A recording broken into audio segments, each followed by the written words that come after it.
Hello to my beloved listening audience and viewing audience. I want to call your attention before I begin to this book called Ancient Church and New Shores, Antioch in North America. It's a book that I took 10 years to write because of the research that had to be done.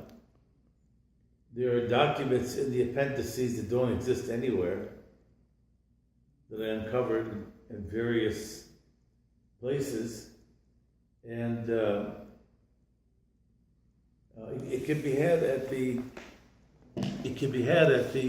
Antiochian bookstore at the Antiochian village, and it has a lot of the stories that I do tell, and the only living history of our Antiochian church in North America. Today I want to talk a little bit more about Antony Bashir. They did a jubilee for him, and it's full of course, pictures of his ministry and the people that he worked with to shape his ministry. Standing Conference of Bishops, his overseas trips for faith and order. He was truly a Renaissance man in so many ways. He was far ahead of us. And his English was impeccable. I think I mentioned that the last time. Anyway, they gave him this big banquet. And they had speeches and speeches and speeches and speeches to celebrate his 25 years as an Archbishop of North America. And it turned out that it was very close to midnight when they called upon Metropolitan Antony to speak. And the Toastmaster was very loquacious in talking about Metropolitan Antony. He gave him this huge introduction. Huge! And by the time he got up to speak, it struck midnight. People stood up with a rousing applause. The banquet hall in Pittsburgh was jam-packed. He got up, he looked at his watch. He says, "My dear children, it is midnight. My address is 239-85th Street, Brooklyn, New York, 11209 zip code. God bless you and have a good night." Now he did later, in written words, write, because they were saluting him in different places, by the way, that year.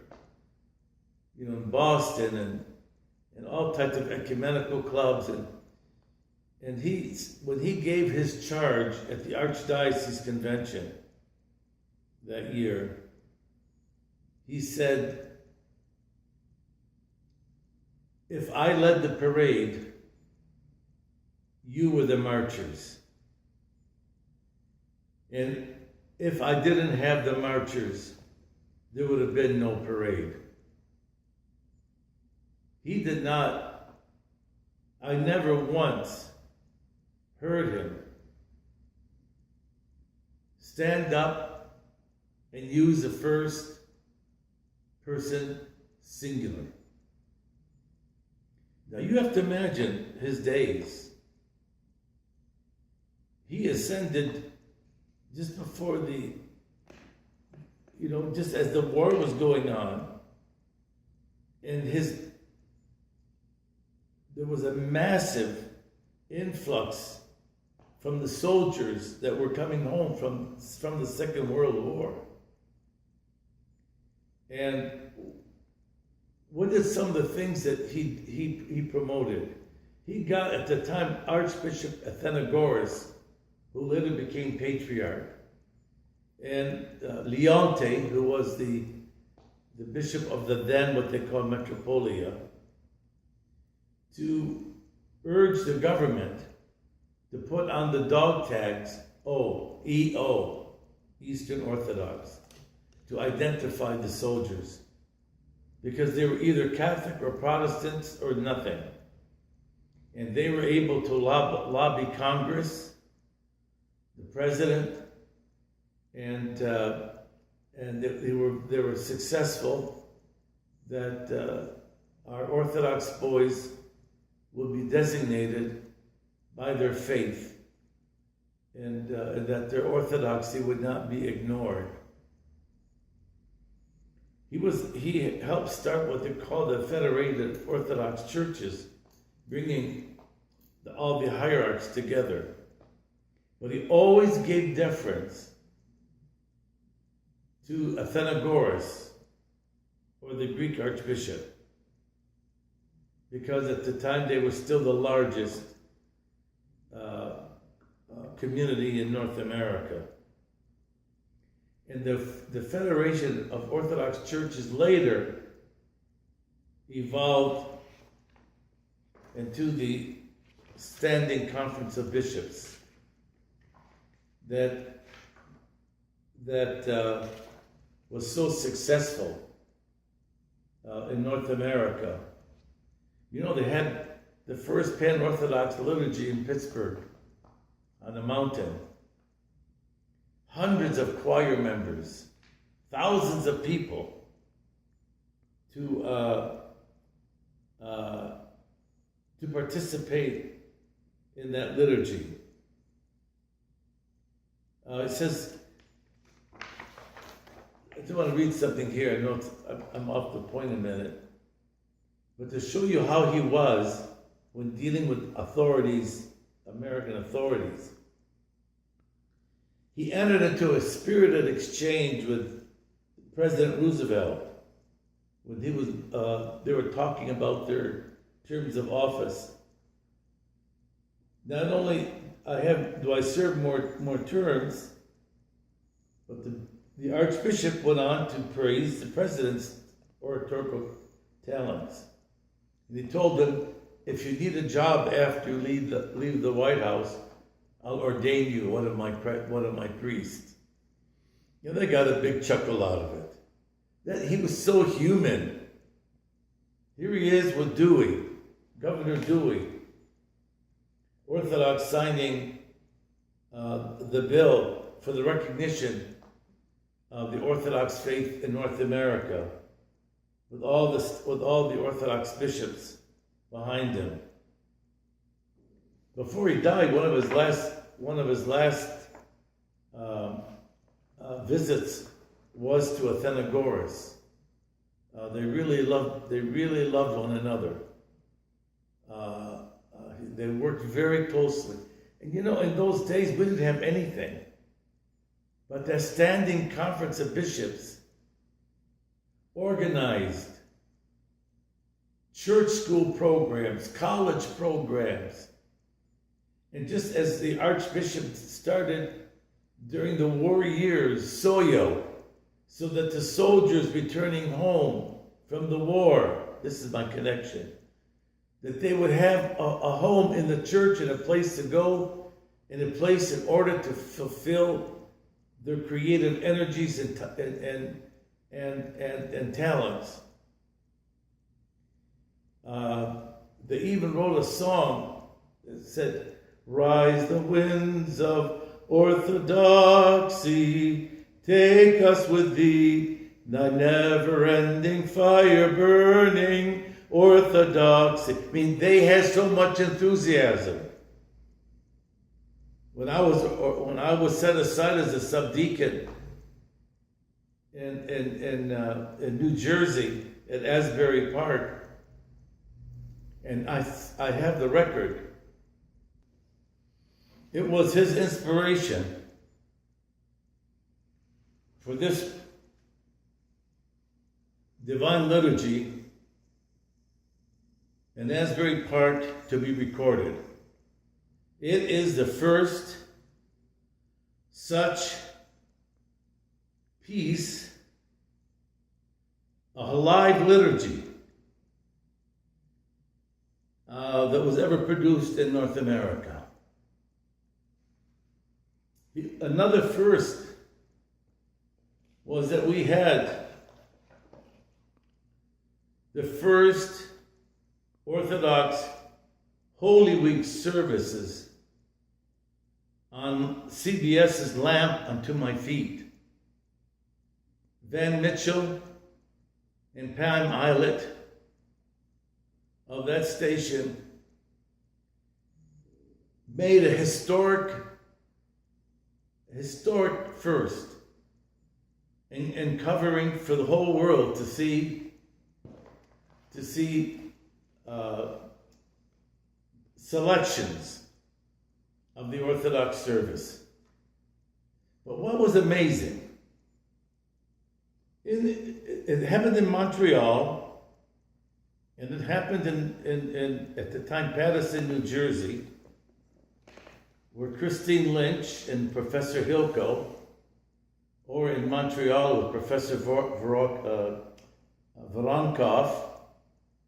and Anis Mirhej, a chanter, they would chant and they would write the notes down, and they produced the first 3-part music book in English, in an Arabic, and in the Russian tones. 3.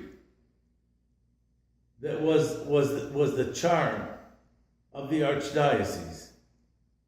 In Montreal, they did a lot of their own music because Professor Voronkov, Paul Joubert, took his place, who transcribed the music. He was a master from Russia. And he held that church with an iron fist. The choirs were huge. No one had to be begged to sing in the church. The young people flocked to hear the Divine Liturgy in English.